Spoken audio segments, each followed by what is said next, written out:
Assalamualaikum warahmatullahi ta'ala wabarakatuh dan salam sejahtera. Untuk video kali ini, Cikgu Munir akan menerangkan sejarah tingkatan 2, bab 2. Okey, sebelum saya teruskan kepada tajuk ini, saya minta supaya anda subscribe channel Cikgu Munirah Taqiyuddin supaya beri semangat pada cikgu untuk upload video setiap hari untuk habiskan tajuk tingkatan 2 sehingga bab 10. Terima kasih. Okey, kita teruskan untuk tajuk 2 ini ataupun bab 2 ini. Okey, sistem pemerintahan dan kegiatan ekonomi Kerajaan Alam Melayu. Kalau sebelum ni kita belajar Kerajaan Alam Melayu saja kan?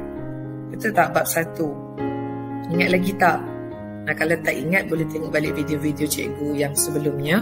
Okey, untuk bab 2 ni kita masih menggunakan Kerajaan Alam Melayu tapi dari segi sistem pemerintahan dan kegiatan ekonomi.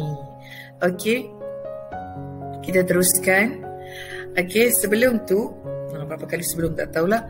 Okey, sebelum kita masuk dengan lebih mendalam lagi untuk tajuk 2 ini, bab 2 ini, kita imbas kembali sikit lah. Okay, Kerajaan Alam Melayu. Okey, cikgu bagi soalan. Okey, Kerajaan Alam Melayu yang masyhur, nyatakan dan huraikan sedikit kemasyhurannya. Boleh ke? Ada 7 Kerajaan Alam Melayu yang masyhur. Ingat tak? Okey, yang pertama apa? Funan. Yang kedua, okey, Funan, Sriwijaya, Angkor, Majapahit, lagi apa lagi? Champa, Kedah Tua dan Gangga Negara. Okey, boleh tak kemasyhuran dia tu kalian boleh tengok sendiri dan kalau boleh hafal lah. Okey, kalau cikgu cerita ni macam cikgu cerita macam bab 1 balik. Panjang pula ceritanya, video saya tak habis nanti. Okey, kita teruskan untuk subtopik yang pertama. Okey, sistem pemerintahan. Okey, sistem pemerintahan, okey, dia terbahagi kepada sistem beraja. Okey, sistem beraja. Sistem pemerintahan yang diamalkan oleh Kerajaan Alam Melayu yang masyhur ialah sistem beraja. Memang semua Kerajaan Alam Melayu menggunakan sistem beraja pada asalnya lah. Okey, sistem beraja ini dibahagi kepada 2 pula, iaitu sistem pusat dengan sistem wilayah. Okey, kita tengok apa itu sistem pusat, sistem beraja, apa itu sistem wilayah. Okey, untuk Kerajaan Funan, kita tengok sikit.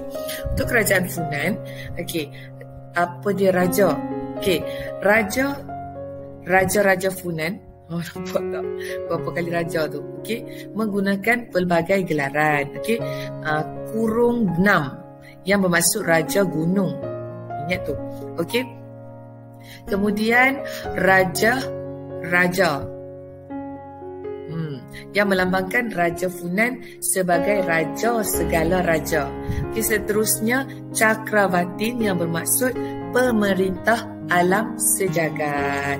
Okey, pemerintahan pusat dan wilayah pula untuk Kerajaan Funan ni dibantu oleh golongan agama dan tentera. Okey, 2 nak? 2. Okey, Funan dibahagikan kepada 7 buah wilayah. Okey, kerajaan ketua wilayah ini terdiri daripada putera-putera raja. Mereka digelar sebagai raja kecil. Ini untuk Funan. Okey, seterusnya kita teruskan kepada Champa. Okey, Raja-Raja Champa menggunakan gelaran Raja Diraja. Ingat nak? Raja Diraja.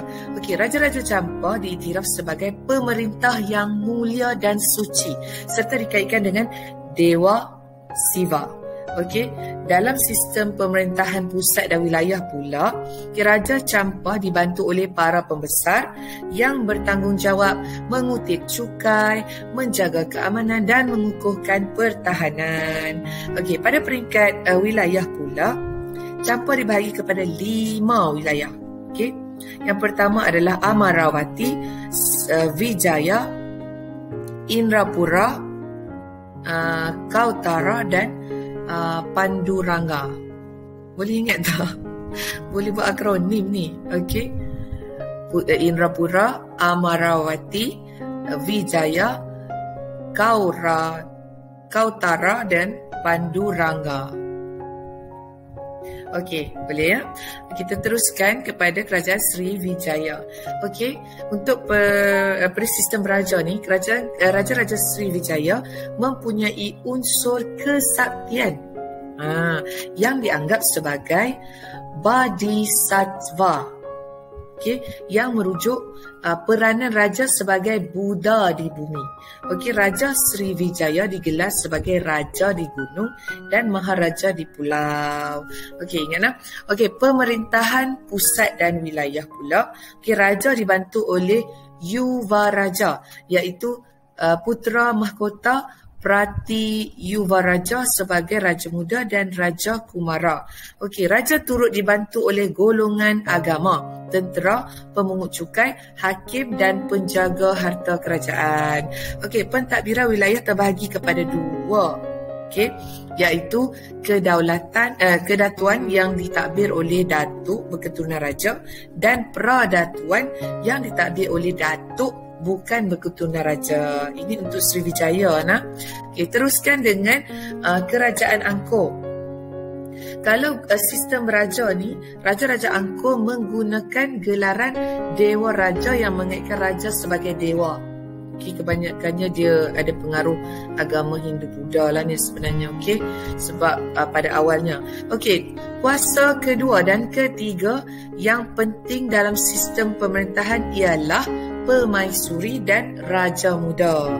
Biasanya isteri raja dengan anak dah. Okey.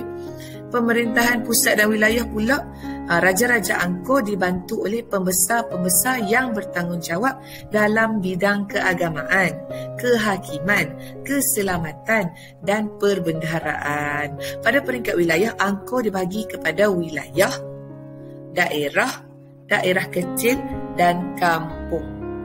Boleh? Okey, kita teruskan dengan Kerajaan Majapahit pula.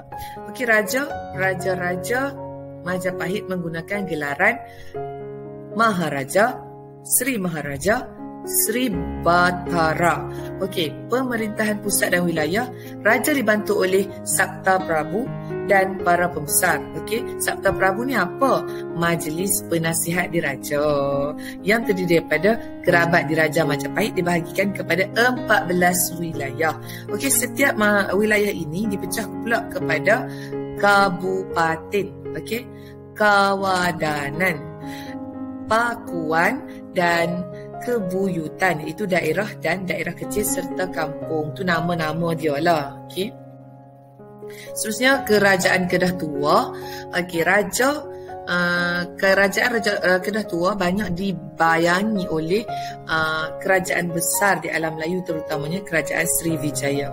Okey, sebab apa? Sebab Sriwijaya mestilah pernah menjajah Kedah. Okey, wilayah Kedah. Jadi Kedah ni dia ada pengaruh sikit lah. Okey, pemerintahan pusat dan wilayah pula mempunyai bentuk pentadbiran yang mudah dengan adanya seorang ketua. Okey, ketua mengurus hal perdagangan dan keagamaan. Apabila Kerajaan Kedah Tua menjadi sebahagian daripada Kerajaan Sriwijaya, corak pemerintahannya berubah. Nampak tak? Okey, Kerajaan Kedah Tua menjadi sebahagian daripada Peradatuan Kerajaan Sriwijaya. Sebab mereka dah takluk sikit, jajahan sikit. Okey. Dan yang terakhir adalah Kerajaan Gangga Negara. Okey, raja mengamalkan sistem pemerintahan beraja jugalah mereka. Okey, raja berperanan membangunkan kemajuan perdagangan dan bertanggungjawab dalam hal ehwal keselamatan. Okey, dalam sistem pemerintahan pusat dan wilayah pula, struktur pemerintahan kerajaan Gangga Negara ni tak berapa jelas. Okey, tapi yang sejarah Malaysia, yang sejarah tahu, yang kita tahu dalam buku sejarah, okey, sejarawan pun cerita ini saja dua golongan utama dalam struktur sosial masyarakat alam Melayu dekat Gangga Negara, iaitu golongan pemerintah dan golongan diperintah. Okey, biasanya golongan pemerintah tu atas sebab apa? Sebab dia kecil. So dalam piramid tu ataupun dalam segitiga tu, golongan diperintah tu besarlah, ramailah maksudnya. Okey, itu saja untuk 2.1. Okey, terima kasih sebab dah tengok video cikgu dan belajar sedikit dengan cikgu. Okey, dan cikgu minta kalian subscribe channel cikgu, okey, supaya cikgu semangat lagi nak upload video-video yang lebih menarik. Okey, terima kasih dan jumpa lagi. Bye.